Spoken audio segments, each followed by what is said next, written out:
Tunay nga na napakasarap sa pakiramdam mga mare na mabili natin yung mga bagay na pangarap lang natin. Super late upload na nga ng video na to mga mare. Kasi nabili namin to nung June pa. Yan nga pala yung Mio na nabili namin na 20,000 lang. At yung araw nga na to mga mare ay sabay akong bibili ng brand new rep. Sobrang tuwang-tuwa nga ang puso ko nito mga mare dahil mabibili ko na yung pangarap namin na rep at nabili na rin namin yung Mio. Dati kasi patingin-tingin lang kami sa mga motor. Nag-apply din kami sa Mio pero hindi kami nakapasa. Pero ngayon nakabili kami ng second hand pero magandang maganda naman.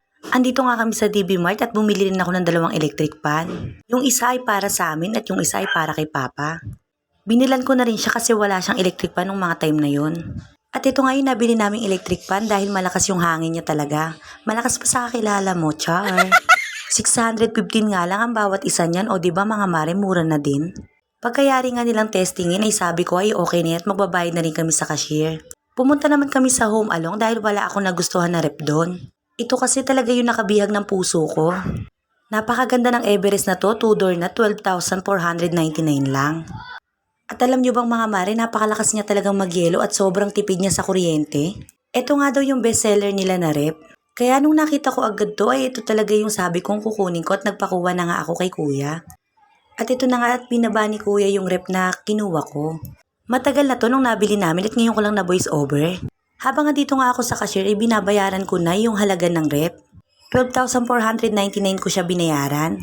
At habang nagbabayad nga ako ay tinesting muna yung rep ng mga tao dito sa Home Along. At grabe talagang sobrang bilis niya magyelo at lumamig agad yung freezer niya. Pagkayaring testingin at magbayad ay sinakay na agad nila dito sa aming dalang kolong-kolong na motor. At dahil matagal na nga itong video na to ay kaya ko nang ikwento sa inyo kung gaano kaganda nga si Everest na rep.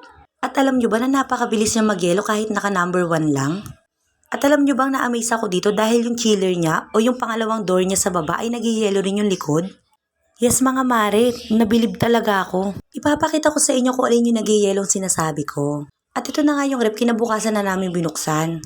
At gumawa agad ako ng yelo dahil mga mare, ang lakas namin talaga sa yelo dahil maintang panahon. At sa bandang taas nilagay ko naman yung mga frozen na pang-ulam namin ng mga bata. At dito naman tayo sa pangalawang door niya. At ito nga mga mare yung sinasabi ko sa inyo nag-yellow yung pinakalikod niya. Yung mga puwitan ng mga galon na yan, yung pinakalikod niya na yan ay nag-yellow talaga mga mare. Napatigas niya talaga yung tsaki na nilagay ko ron na 3 piraso. Idinikit ko lang doon at nag-yellow talaga yung likod na yun mga mare kaya malamig talaga yung chiller na to.